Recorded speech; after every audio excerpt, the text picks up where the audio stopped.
Left ups the ante against Congress, questions Rahul Gandhi's absence from the parliament, criticizes Priyanka Gandhi for tea party with Prime Minister Modi post the G Ramji bill.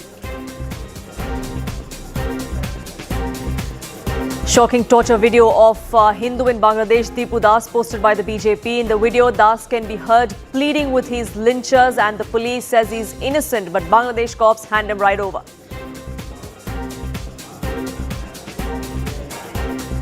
The lynching of Deepam Das sparks massive outrage, protests across the national capital and in India. Global condemnation also comes in. Family now seeks return to India. The Congress's Digvijay Singh justifies Hindu hate in Bangladesh, says attacks on Hindus in our neighborhood is a reaction of atrocities here. Uttar Pradesh court dismisses Yogi government's plea to withdraw prosecution case in 2015 Akhlaq lynching case. Court says plea is frivolous and without any legal basis. Delhi Lieutenant Governor writes to Kejriwal amid politics over pollution, blames years of inaction, gives a clean chit to the current BJP government.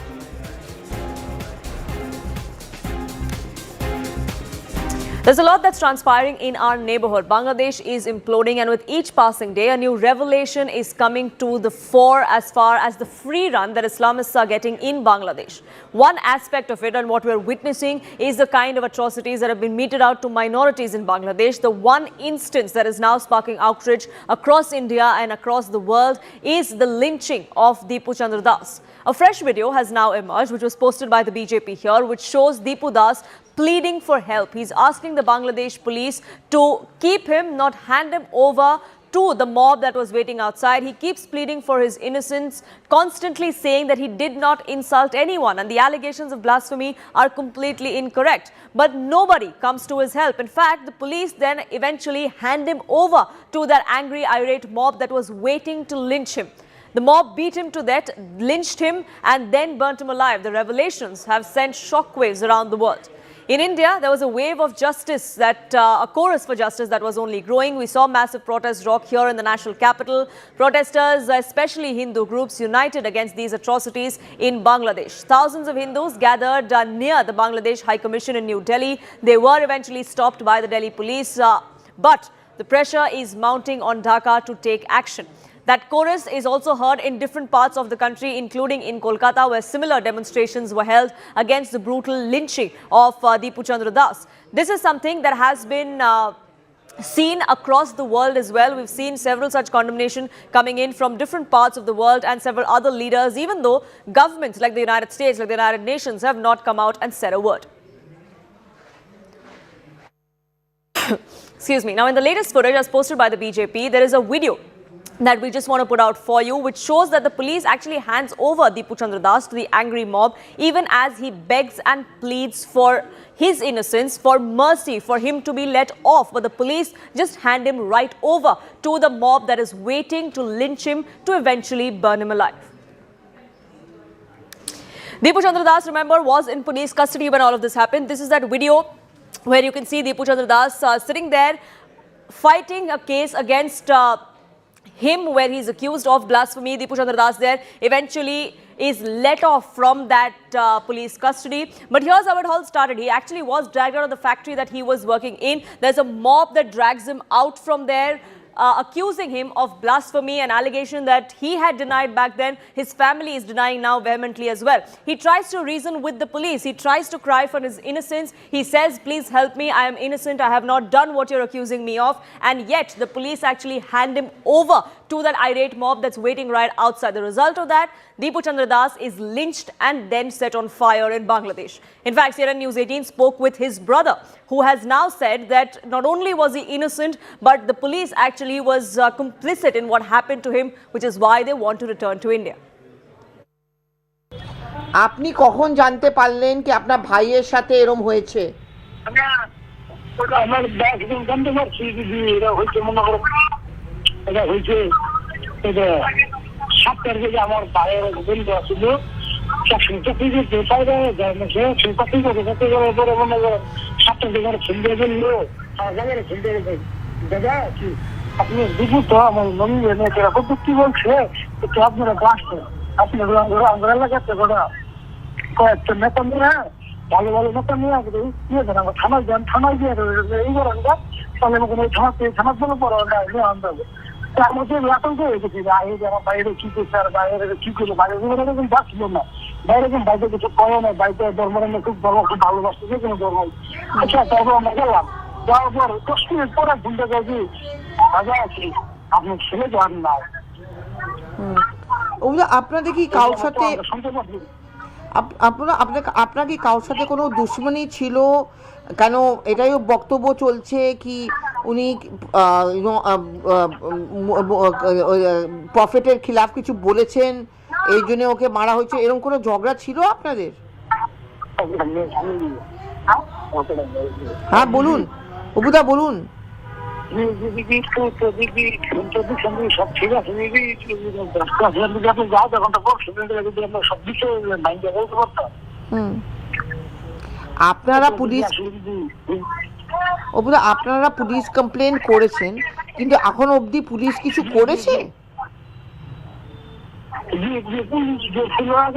মনে করেন 10 জনের পরে বিচারে 2 জন, সে 12 জনের ধরা হয়েছে, 12 জনের রিমান্ডে নেওয়া হয়েছে, রিমান্ডে জিজ্ঞাসাবাদ চলতেছে। চলার পর দেশের অজ্ঞাত নামাজ আরো দিচ্ছিল, আর 500 জনের অজ্ঞাত নামাজ হামলা যে ইন্ডিয়ারে আবার করা হয়, সিসি ক্যামেরা ফুটেজ দেখে দেখে ধরা হয়েছে। কি আপনি কি বাংলাদেশ ছাড়তে চান, কি আপনি ভারতবর্ষতে আসতে চান? আপনার ভয় লাগে না? কি করবো, আসলে যদি আমাদের মধ্যবিত্ত আমাদের চাইতাম বা আমার যদি এরকম সামর্থ্য থাকতো যে আমরা বাংলাদেশে থাকতাম, আমার ব্যাংকে বড় কাহিনী একশো কাহিনী আরো হয়েছে, কিন্তু এরকম কাহিনী একেবারে কিন্তু দিব আমার বাইরের দেয় একেবারে সবচেয়ে বেশি হয়ে গেছে। আমার যদি এরকম সামর্থ্য থাকে থাকতাম। My colleagues now join us, getting us more perspective. Pallavi Ghosh joins me from the national capital here from our News 18 newsroom. Sami Al-Mehdi, our journalist from Bangladesh, my colleague, also joining us. But Pallavi, I want to get you in first because we want to specifically talk about Deepu Chandra Das and what Bangladesh has been doing to ensure that his killers are given justice. And to talk about that investigation, very little, I would say. Yeah, yes. If you go by the words of his father, who I spoke to last week, and by Opu Das, who's the brother of Deepu Chandra Das, he made it very clear that there have been multiple occasions when they've gone to the police, they've asked for some action, or they at least want the killers or those who are responsible, who provoked the crowd to lynch his brother, to be identified, and some action should be taken against them. In fact, they spoke to me also about the video which has been put out by Tejinder Bagga, where Deepu Chandra Das can be seen pleading with the police that let me go, I never used any derogatory word against the Prophet. He can also be seen later at the police station where again he's making the larger point, but unfortunately his life could not be saved. Both his father as well as his brother told me very, very clearly that we've got zero help from the police. They've not even bothered to come to our area. We live in an area which is surrounded by a large number of people who belong to the Muslim community, and we are a little scared. And in fact, if you would have heard what Opu Das said, that if I had a ration card, if I had that facility, I would in an ideal situation want to leave Bangladesh and go to India, but that is not really possible. So zero cooperation and help or any justice is something which they are not much expecting and haven't got it also from the local police. Right, Pallavi, that's the most unfortunate bit, and the Yunus administration seems to be turning a blind eye to this. Cosmetic arrests have been made, but what really the investigation is, no one knows. But Sami, as far as this ultimatum that the Yunus government faces from the Inqilab Munch, that 24-hour deadline is nearing an end. What is the situation like in Bangladesh? Is the Yunus administration actually taking that sort of ultimatum seriously? So far from the Inqilab Moncho, what I've seen from last 2 days that they actually extending their ultimatum. First of all, they gave a 24 hours ultimatum. Then they gave another 24 hours ultimatum, and now it's 30 days ultimatum. Today in the Shahidi Oath program, they brought a poster where it was written that within 30 days the killer must be brought in justice. So the fact is, the government haven't said anything particular mentioning the Inqilab Monsoon, that the Inqilab Monsoon said this thing, so we are taking this thing. The government said everything in a general way, that they will take serious actions for all kinds of incidents which are happening for last few days. But the fact is, from my observation, I think this 30 days ultimatum is some sort of time buying, because every focus is now shifted in a different thing. That the BNP acting chairman, Mr. Tariq Rahman, he is coming back to country after 17 or 18 years. So all focus are shifted there. February 12th, there will be an election. So this is like before the election. I think this kinds of 30 days ultimatum is some sort of time buying. Within 30 days, it's like we are open for 30 days. You can give any kinds of any kinds of agendas or offers, so that they can move in different ways. Because sometimes they are saying that without the justice of Hadi, there won't be any election, and again they are telling like the election will be happened in the same time. So this is quite confusing from them, from my perspective. And the other thing is, whatever I've seen regarding the Deepu Chandra Das incident, that is, the police in fact is feared from my point of view, because the mob, the mob which is very much visible after the revolution happened, or the July incident happened, the police isn't even very much safe or secure, because if thousands of people attack a particular attack 10 or 15 number of police, the police don't have any security for them also. So they just actually it was like they just shifted the person, and then this miserable and pathetic thing happened. Right. So in fact, the police and RAB, they also say they are also quoting some sentences which which doesn't make any kinds of logic by that means, because the police said we couldn't do anything. There are thousands of people, and the RAB. I read in one particular news portal, the RAB was saying if we got call just 20 or 30 minutes earlier, then we could have do something. But these kinds of incidents doesn't happen within a minute. It takes a lot of time. So I'm not getting a call, or there was a lot of people. These are not very much solid reasons. The reason is there is always a fear of mob, and the people they doesn't actually care about any kinds of police or anything. And this is a very difficult situation when the law and order is not operating the way it should be. And what about minorities in Bangladesh? We've seen this kind of lynching that has taken place in Deepu Chandra Das's case, but there were several other allegations that came to the fore as well. Is that a real concern that the Yunus administration is taking seriously? Because we've seen the kind of instances that have come to the fore since Yunus took over a year ago.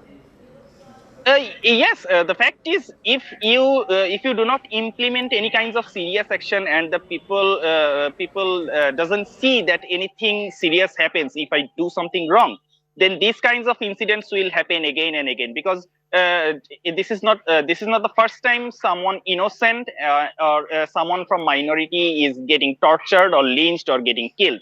And even just from the 5th of August, there are several incidents which are done by these mob people or violent people, and every time there are the same allegations,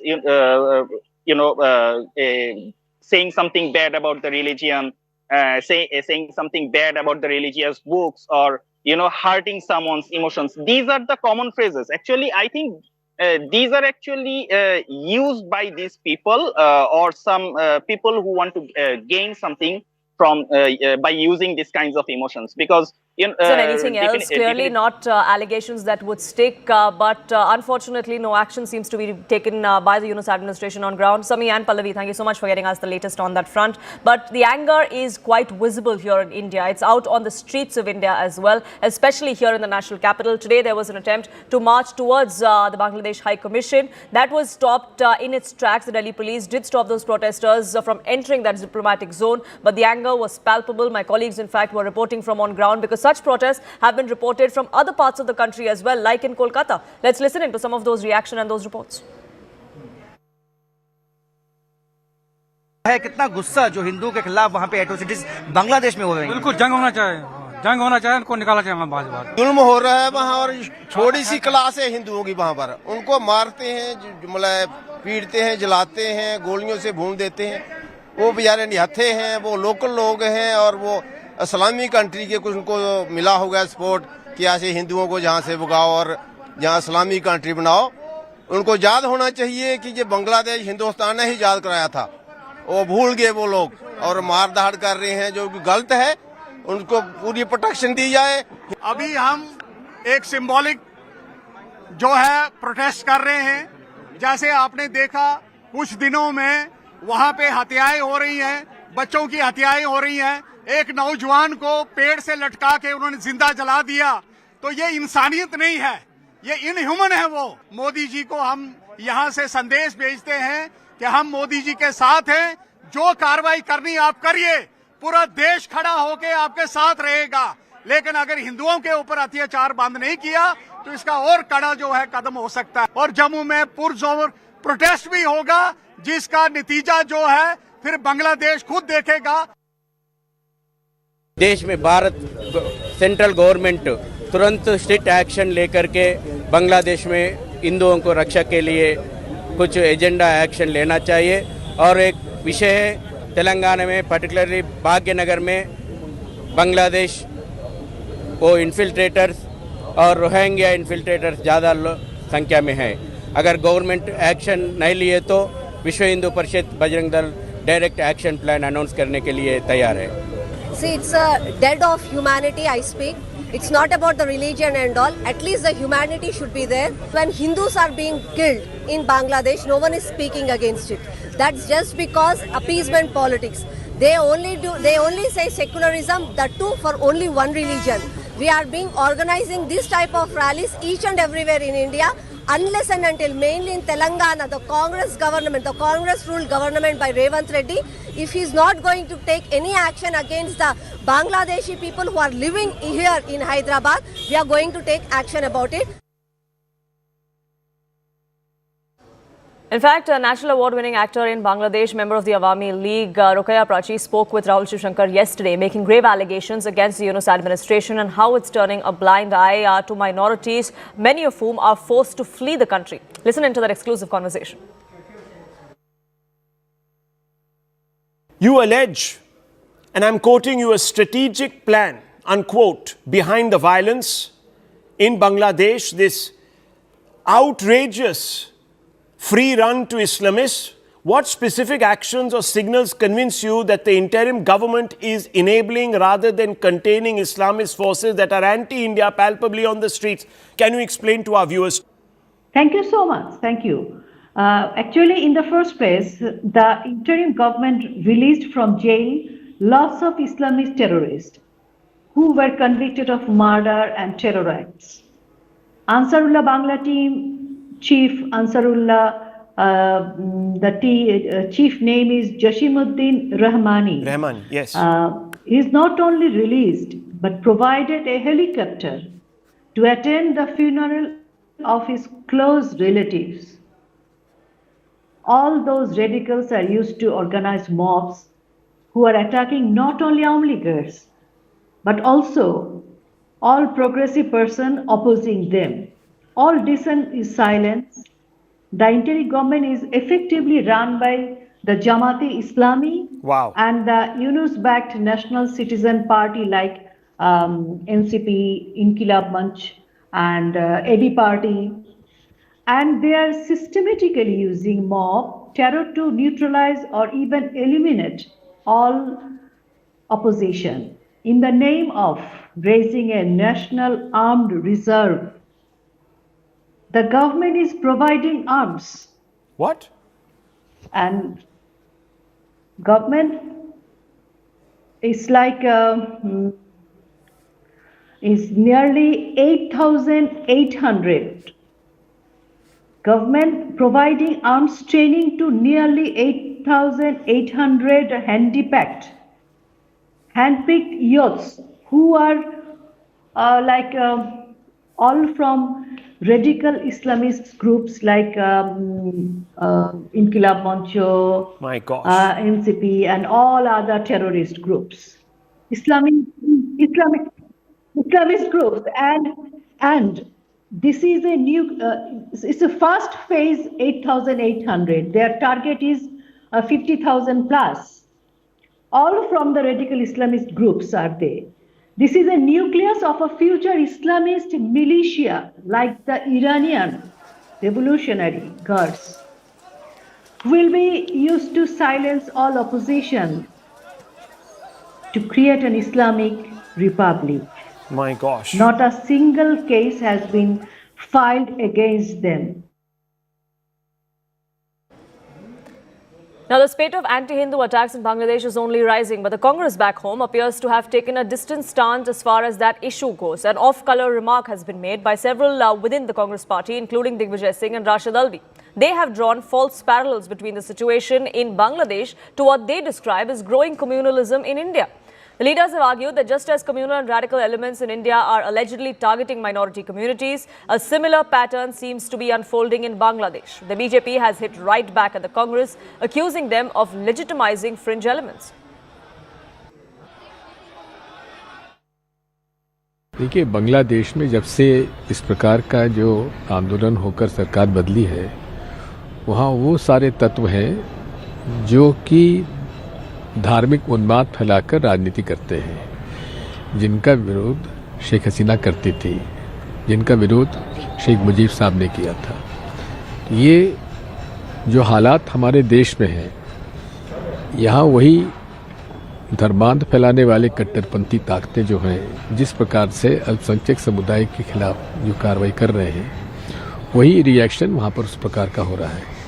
हम बांग्लादेश में जो हमारे हिंदू भाइयों के साथ हो रहा है, ईसाइयों के साथ हो रहा है, उसकी घोर निंदा करते हैं। दिग्विजय जी ने बिल्कुल ठीक कहा है। बांग्लादेश के अंदर कट्टरपंथियों की सरकार आ गई है। भारत के अंदर भी कट्टरपंथियों की सरकार आ गई है। वहाँ पर हिंदुओं पर जुल्म हो रहा है, मंदिरों को तोड़ने की बात हो रही है।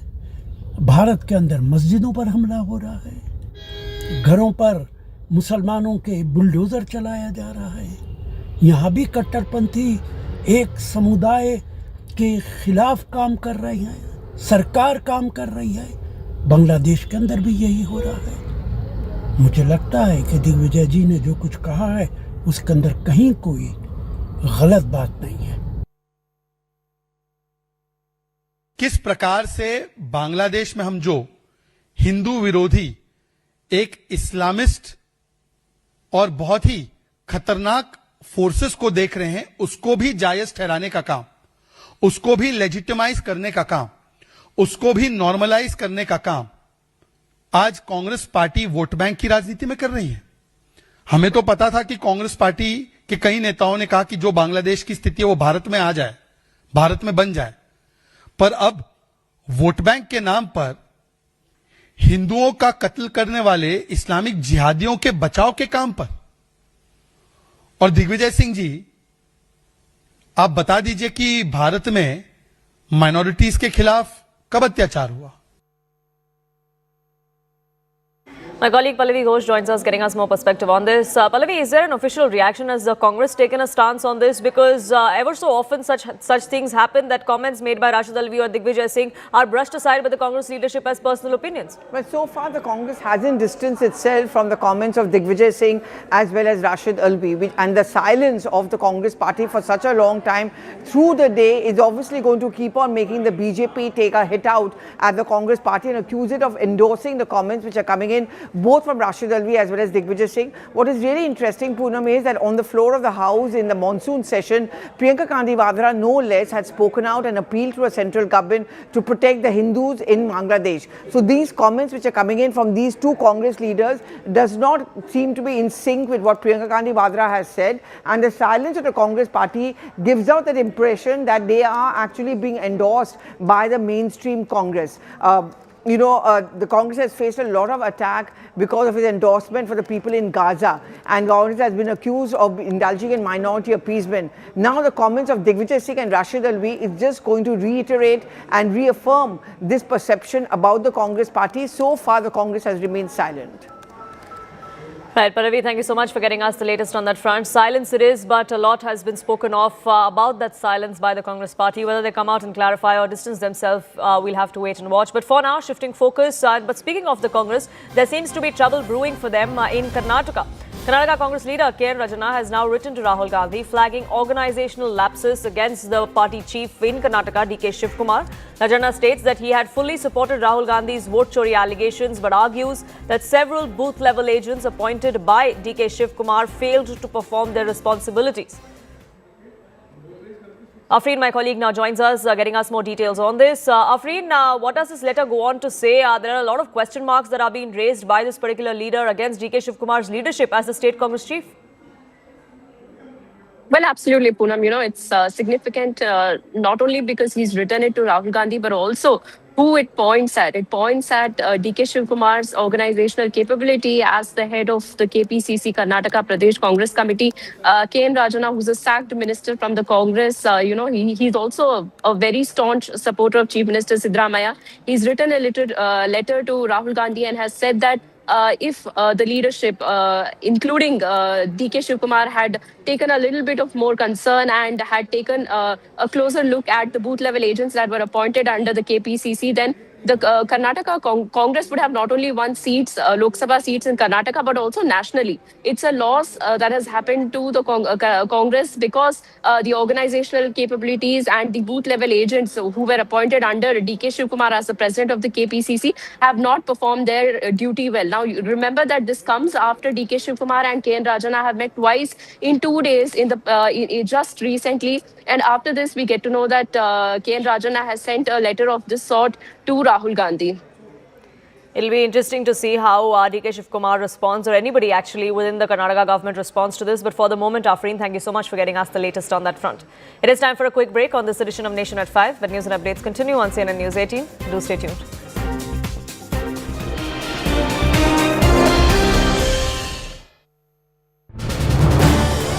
This is News 18 Network.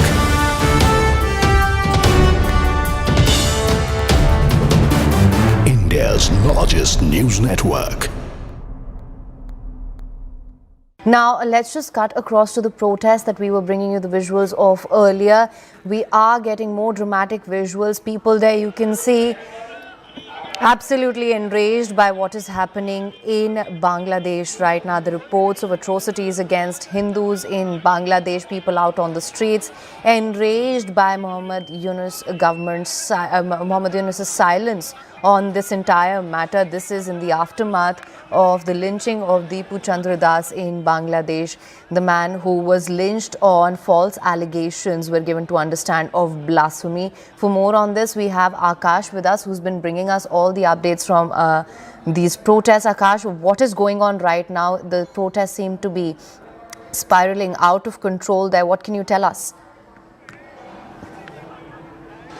Oh yes, I'm showing you the visuals right now from the St. Martin Marg, just a 500 meters short of the Bangladesh High Commission.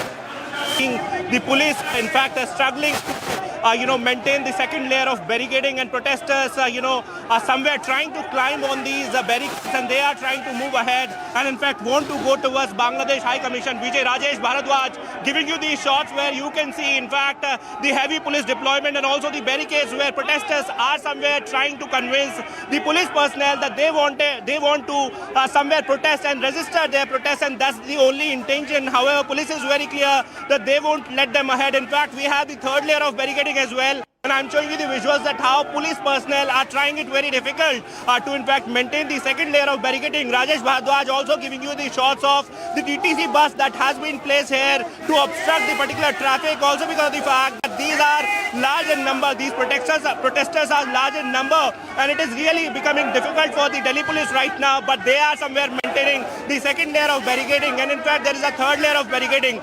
These protesters are very clear that they are against the atrocities against the Hindus that are happening in Bangladesh, and they want to protest against the Yunus government in Bangladesh, and that's the reason why, under the banner of Vishwa Hindu Parishad, they people have gathered here near Durgabai Deshmukh South Campus, very close to the High Commission of Bangladesh, protesting against the Yunus government. We are seeing in fact the activities since the 12th of December in Bangladesh, and in somewhere in reply to the sort of atrocities committed against the Hindus. These protesters have gathered here and are protesting today. Him. Right, we also have with us Siddhant Mishra. Siddhant, there we can see the visuals on our screens right now, dramatic visuals. Scuffles have broken out, it appears, between the protesters and the police personnel there. They are trying to barricade that area and stop the protesters from reaching the Bangladesh High Commission. Siddhant, what can you tell us?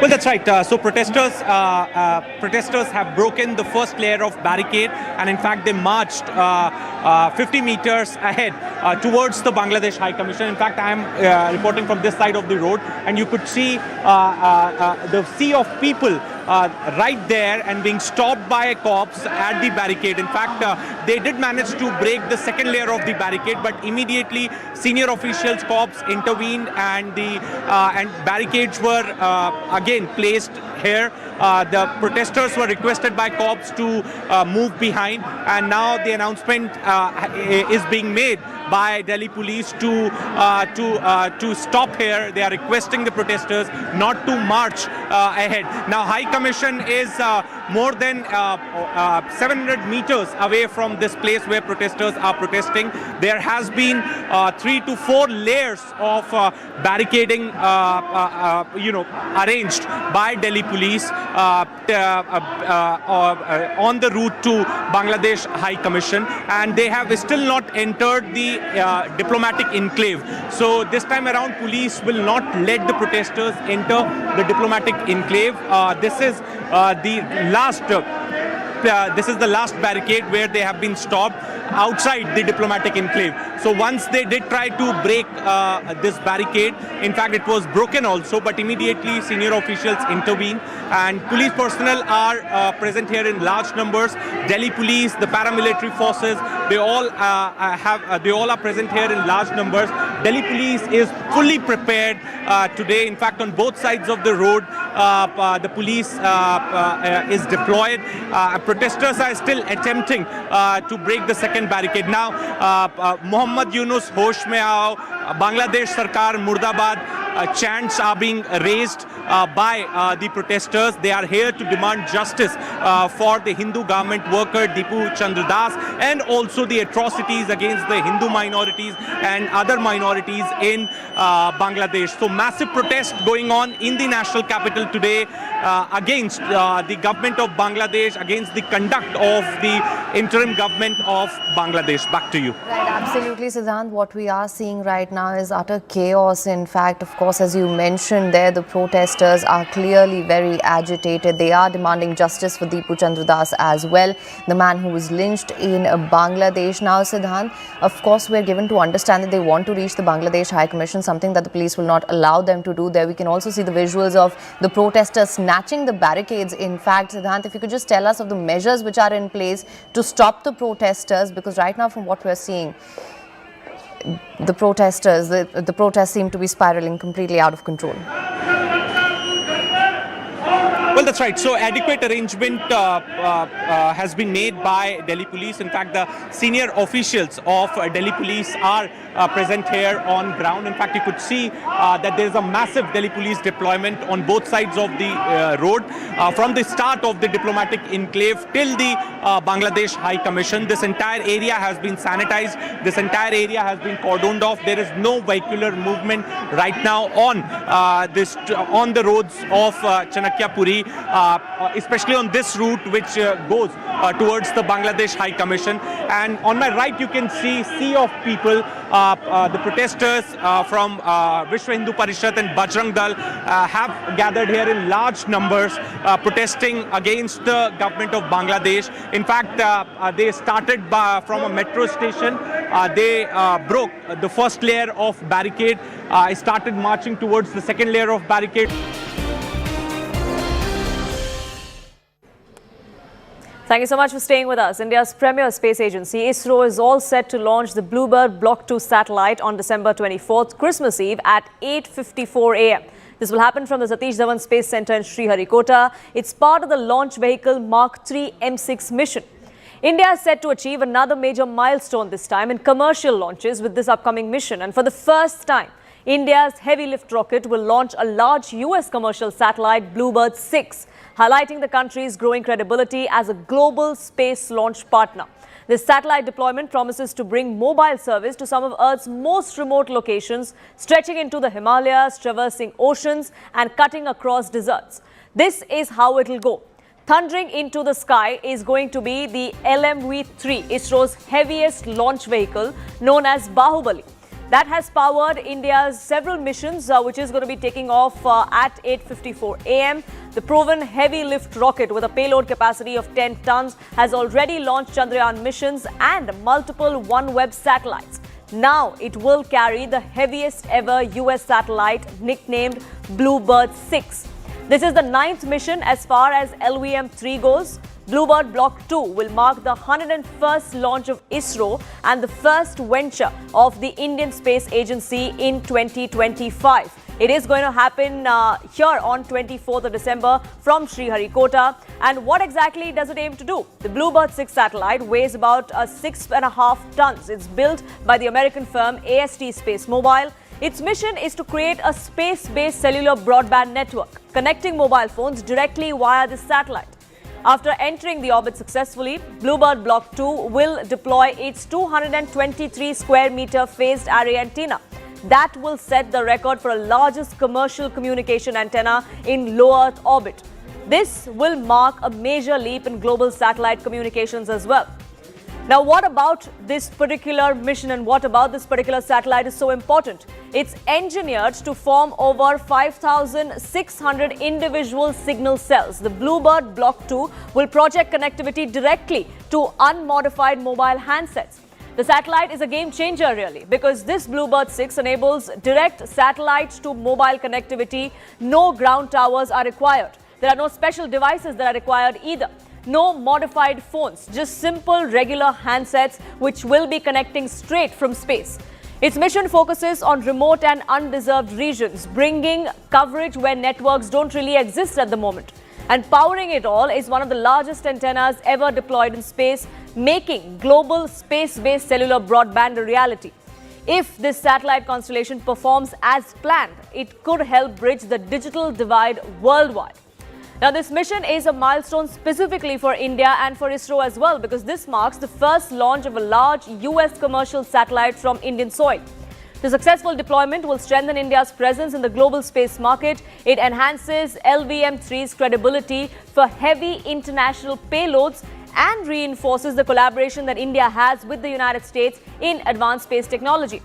If the satellite constellation functions as intended, it could bridge the digital divide worldwide. It could enable emergency communications and expand mobile connectivity in underserved regions. As far as the LVM-3 M6 mission is concerned, India is now signaling its technological prowess and its readiness to handle high-value international missions. With this mission, India will underline its growing importance as a trusted global space launch partner in this collaboration with India and the United States.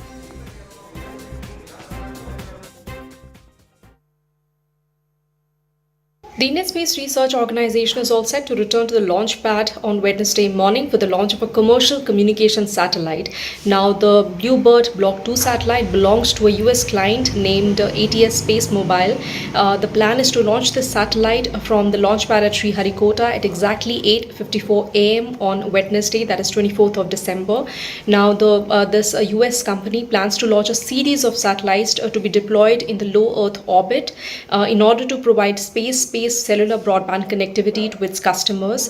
For this mission, the Indian Space Research Organization will be using its heaviest rocket, which is the LVM Mark III.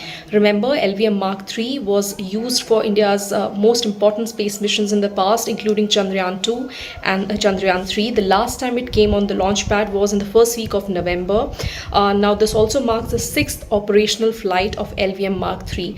Now, this mission is also significant because it is the first time that the Indian Space Research Organization is going to be launching the heaviest communication commercial satellite from its spaceport in Sriharikota. And as I said, the launch will take place at 8:44 a.m. on Wednesday.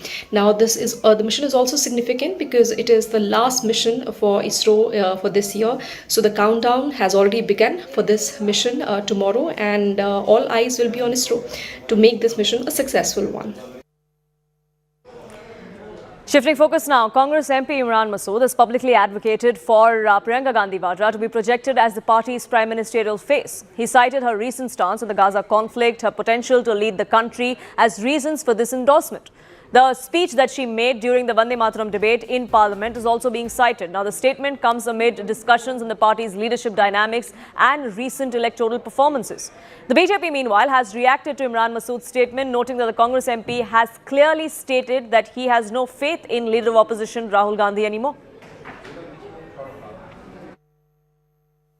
Priyanka ji ने सबसे पहले last time जब बांग्लादेश के अंदर हो रहा था सबसे ज़्यादा बोलने का काम किया और प्रियंका गांधी को प्रधानमंत्री बनाइए ना, फिर देखिए कैसे जवाब देती है इंदिरा गांधी की तरह। जैसे पाकिस्तान के 2 टुकड़े करके हाथ में देकर आई थी ना इंदिरा गांधी, ऐसी प्रियंका गांधी ऐसा इलाज करके आएगी कि ये भारत विरोधी अड्डा नहीं बन पाएगा। प्रियंका गांधी जिस तरह का इलाज करेगी, इस चेहरे के ऊपर 2 आंखें हैं, ये इंदिरा गांधी के पोता पोती हैं, ये 2 आंखें हैं, इनको अलग अलग मत देखो। I think Priyanka also has learnt a lot from her grandmother, her father, Sonia ji as well, and her brother as well. And people do admire her. People see that she's got, when she speaks from her heart, and she speaks really on subjects that need to be heard, and she'll debate with them. And I think she has a bright future in politics, and I think a bright future in changing what is required on the ground in this country. I think so. And that is with taking everybody's consent in mind. Not her ideas only. The people's ideas are there to make the changes that they require. And I think this will happen in time. It's inevitable. और इमरान मसूद ने तो साफ साफ कह दिया कि अब उनको राहुल गांधी पर कोई भरोसा नहीं बचा है। अब राहुल हटाओ, प्रियंका जी को लाओ। प्रियंका जी को प्रधानमंत्री बनाने में अब उनको काम करना है। और इस बात का एंडोर्समेंट स्वयं रॉबर्ट वाड्रा जी की तरफ से भी आ गया कि हां बिल्कुल सही है। इसका मतलब जनमत तो राहुल से गया ही। लेफ्ट से लेकर ओमर अब्दुल्ला, जिन्होंने राहुल गांधी की बातों को खारिज किया, सुप्रिया सुळे, समाजवादी पार्टी, तृणमूल कांग्रेस जो राहुल गांधी की सारी बातों को खारिज करती है, तो संगत तो गया ही, पर अब तो जनपद में भी प्रॉब्लम है। Pallavi Ghosh, my colleague, now joins us, getting us more details. Pallavi, this is not the first time that a chorus like this has been made for Priyanka Gandhi to take the mantle. Rahul Gandhi too is a leader of opposition, not at the helm of affairs as far as the Congress goes. That's something that he didn't want to do, was a sense that many within the Congress said. But is it really going to be time where that changes, where Priyanka Gandhi could really be made the face of the party? Well, immediately, I don't think there's going to be any question of replacing Rahul Gandhi as an LOP. Also, after all, she's just a first-time member of parliament. I don't think immediately there's going to be a change of face within the Congress party. Rahul Gandhi is clearly going to be the leader. But yes, there's more and more demand that Priyanka Vadra needs to be stepping up and doing more than what she does. The winter session is going to be remembered first of all for her speech on Vande Mataram, but also that chai pe charcha she had with the Prime Minister and the Speaker, and also that banter she had with Nitin Gadkari.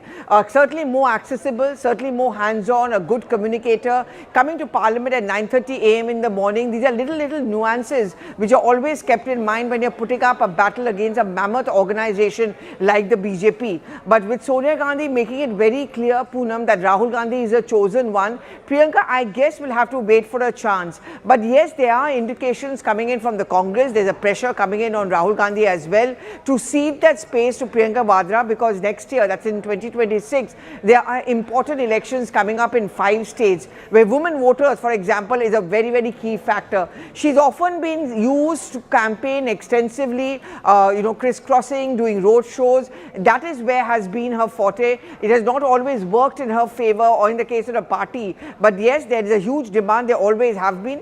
There are many leaders like Acharya Pramod Krishnan who left the Congress party saying that Rahul Gandhi said nahi ho paega, and they have made a demand that Priyanka Vadra should be brought in. Recently, the former Orissa MLA made a similar demand and he had to pay the price for it, and he was expelled from the Congress. So I guess the writing is on the wall that Priyanka will have to wait for a time. But yes, there is also a huge demand, especially when Congress faces electoral losses, to make her become the face of the Congress party. Will that actually change the party's fortunes? One will have to wait and watch. But for the moment, Pallavi, thank you so much for getting us the latest on that front. Reactions, meanwhile, from the BJP coming in thick and fast. In fact, the working president of the BJP, Nitin Nabin, who was in Bihar, in Patna earlier today, called Rahul Gandhi a part-time politician. Listen in.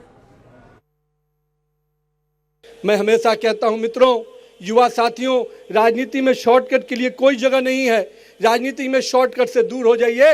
राजनीति long run का काम है। लंबी दूरी से अगर जाना है राजनीति में तो धैर्यपूर्वक काम करिए। निश्चित रूप से काम के प्रति अपने कमिटमेंट के साथ काम कीजिए। भारतीय जनता पार्टी का वॉच टावर इतना मजबूत है, आपको बूथ से उठाकर प्रदेश और केंद्रीय नेतृत्व तक पहुंचा देगा। आप अपने काम पर विश्वास कीजिए। कोई बहुत लोग ऐसे हैं जो पार्ट टाइम पॉलिटिक्स करते हैं। राहुल गांधी टाइप जो आधा समय बिहार में जब आते हैं या देश में आते हैं तो केवल एक देश की बात थोड़ा मोड़ा करके फिर विदेश चल जाते हैं। इस पार्ट टाइम पॉलिटिशियन से नहीं बनना है। हम लोग फुल टाइम पॉलिटिशियन हैं। हम भाजपा के कार्यकर्ता 24 घंटा काम करते हैं, 24/7 काम करते हैं।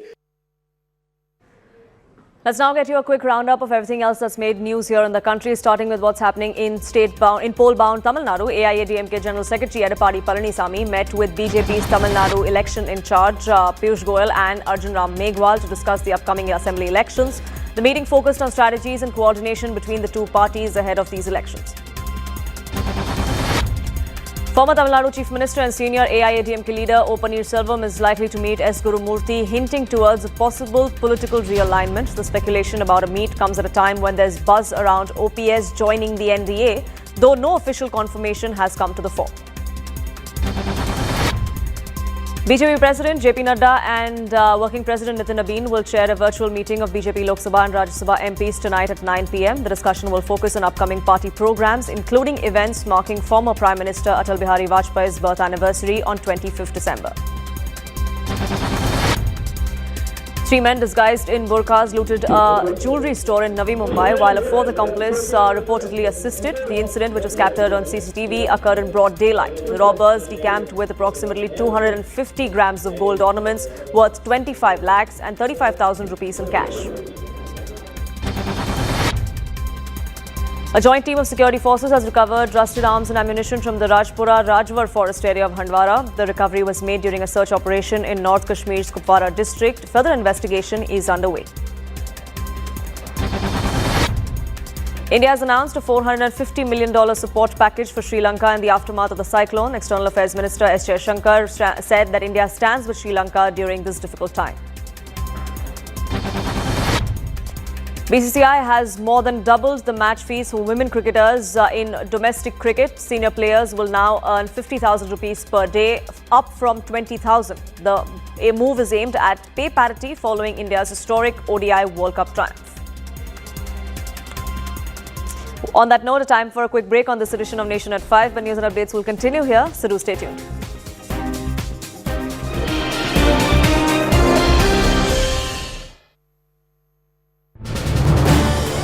This is News 18 Network.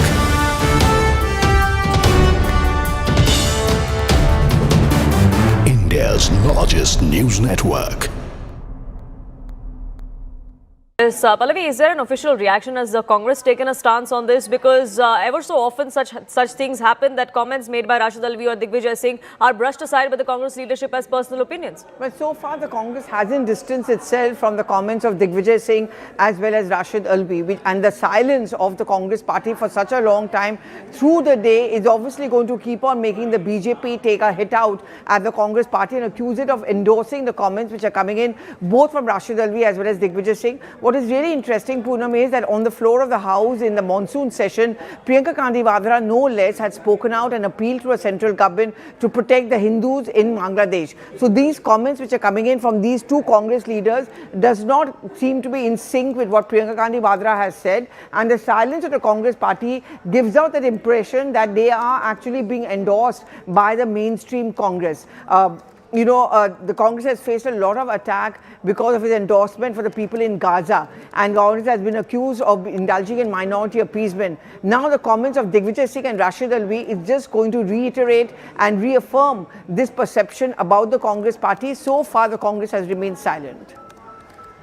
Right, Paravi, thank you so much for getting us the latest on that front. Silence it is, but a lot has been spoken of about that silence by the Congress party. Whether they come out and clarify or distance themselves, we'll have to wait and watch. But for now, shifting focus. But speaking of the Congress, there seems to be trouble brewing for them in Karnataka.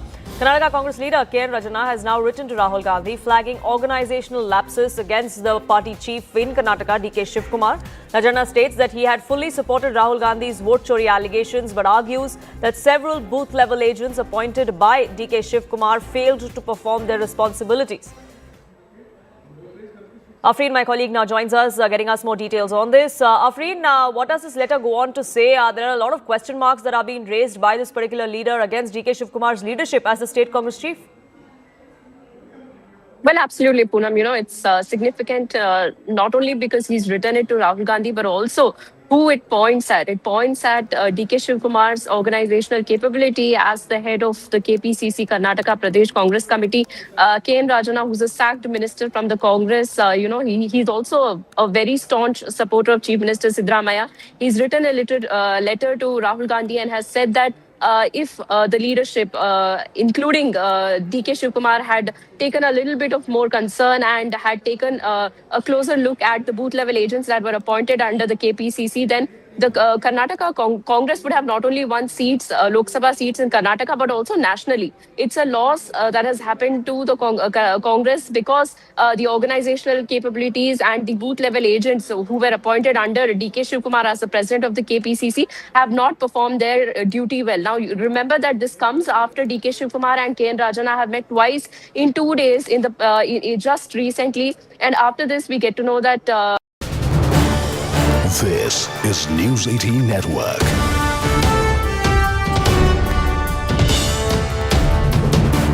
India's largest news network. Yes, Pallavi, is there an official reaction? Has the Congress taken a stance on this? Because ever so often such things happen that comments made by Rashid Alvi or Digvijay Singh are brushed aside by the Congress leadership as personal opinions. But so far the Congress hasn't distanced itself from the comments of Digvijay Singh as well as Rashid Alvi, and the silence of the Congress party for such a long time through the day is obviously going to keep on making the BJP take a hit out at the Congress party and accuse it of endorsing the comments which are coming in both from Rashid Alvi as well as Digvijay Singh. What is really interesting, Poonam, is that on the floor of the House in the monsoon session, Priyanka Gandhi Vadra, no less, had spoken out and appealed to a central government to protect the Hindus in Bangladesh. So these comments which are coming in from these two Congress leaders does not seem to be in sync with what Priyanka Gandhi Vadra has said, and the silence of the Congress party gives out that impression that they are actually being endorsed by the mainstream Congress. The Congress has faced a lot of attack because of its endorsement for the people in Gaza, and Congress has been accused of indulging in minority appeasement. Now the comments of Digvijay Singh and Rashid Alvi is just going to reiterate and reaffirm this perception about the Congress party. So far, the Congress has remained silent. Right, Paravi, thank you so much for getting us the latest on that front. Silence it is, but a lot has been spoken of about that silence by the Congress party. Whether they come out and clarify or distance themselves, we'll have to wait and watch. But for now, shifting focus. But speaking of the Congress, there seems to be trouble brewing for them in Karnataka. Karnataka Congress leader K.N. Rajana has now written to Rahul Gandhi flagging organizational lapses against the party chief in Karnataka, D.K. Shivkumar. Rajana states that he had fully supported Rahul Gandhi's vote chori allegations but argues that several booth-level agents appointed by D.K. Shivkumar failed to perform their responsibilities. Afreen, my colleague, now joins us, getting us more details on this. Afreen, what does this letter go on to say? There are a lot of question marks that are being raised by this particular leader against D.K. Shivkumar's leadership as the state Congress chief. Well, absolutely, Poonam. It's significant not only because he's written it to Rahul Gandhi, but also who it points at. It points at DK Shivkumar's organizational capability as the head of the KPCC, Karnataka Pradesh Congress Committee. K.N. Rajana, who's a sacked minister from the Congress, he's also a very staunch supporter of Chief Minister Siddaramaiah. He's written a letter to Rahul Gandhi and has said that if the leadership, including DK Shivkumar, had taken a little bit of more concern and had taken a closer look at the booth level agents that were appointed under the KPCC, then the Karnataka Congress would have not only won seats, Lok Sabha seats in Karnataka, but also nationally. It's a loss that has happened to the Congress because the organizational capabilities and the booth level agents who were appointed under DK Shivkumar as the president of the KPCC have not performed their duty well. Now, you remember that this comes after DK Shivkumar and K.N. Rajana have met twice in 2 days just recently. And after this, we get to know that... This is News 18 Network.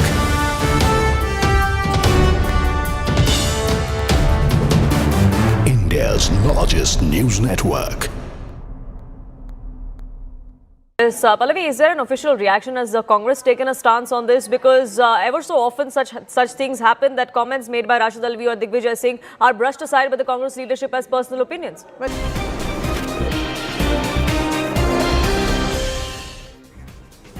Thank you so much for staying with us here on Nation at 5. We have some breaking news that's now coming in. This is CNN News 18. Impact. The Delhi BJP councillor has now been forced to apologize for threatening an African national to learn Hindi or leave the country.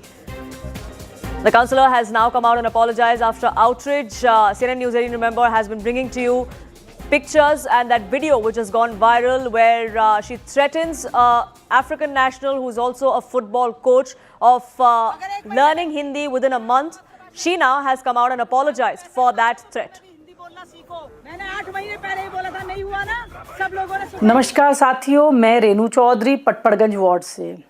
कल से मेरी जो video काफ़ी viral चल रही है उसमें मेरा इरादा किसी को भी ठेस पहुंचाने का नहीं था। एमसीडी पार्क बच्चों के खेलने के लिए है और उनकी कोचिंग्स वगैरह के लिए, वहाँ पर जो भी सुविधा चाहिए होंगी हम लोग उपलब्ध कर। मेरी भाषा से शैली से किसी को भी दिक्कत महसूस हुई, ठेस पहुंची, उसके लिए खेद व्यक्त करती हूं और आशा करती हूं बच्चे ऐसे ही पार्क में हमेशा खेलेंगे। बहुत बहुत धन्यवाद। नमस्कार साथियों, मैं Renu Nivedita, my colleague, now joins us, getting us more details on this. Nivedita, 24 hours after that video went viral, after that threat that she made to that African national, a football coach, no less, she's now come out and apologized, going on to say that if I said anything wrong, then I apologize. But the fact is that this kind of mindset that has come to the fore, that is even more concerning. Yes. So one important aspect is that the incident took place on December 13 and it was only on Saturday that Chaudhry's team posted this video on her Instagram.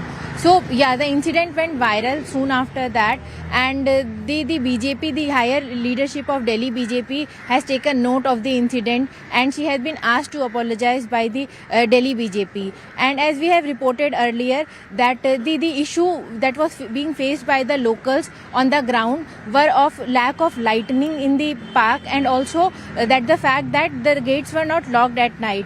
So yeah, these were the issue for which she had received a complaint and she came there for inspection. Rather than working on these issue, she issued a warning to the coach who has been teaching in that park from last 10 to 15 years, and the public, everyone around the area was almost happy with his behavior, and they said that it was he who has worked hard to maintain the park and not the MCD or any other authority in that area. So yeah, the BJP has acted against this and has asked her to apologize, and even the Delhi BJP unit chief has said that they will ensure that whatever is lacking in that park will be provided. And soon after her visit, a notice has also been pasted on the gate that that she has directed that the gates of the park has to be closed by 8 PM every night.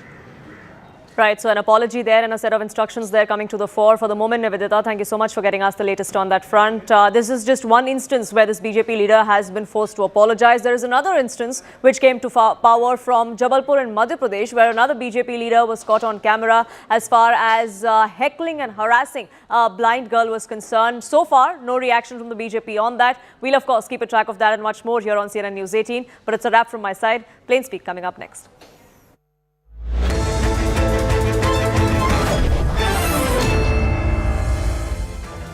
Welcome everyone. Thanks a lot for staying with us. You're watching Plain Speak with me, Shivani Gupta. The killing of Deepu Chandradas, a Hindu garment worker in Bangladesh, Mymensingh, has sent shockwaves across India. But the globe is still yet to wake up.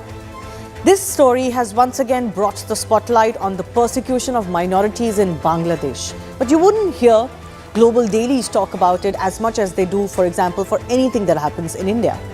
In Dhaka, anti-India hate is on a rise. In India today, the simmering anger over repeated attacks on Hindus transformed into visible outrage and collective action.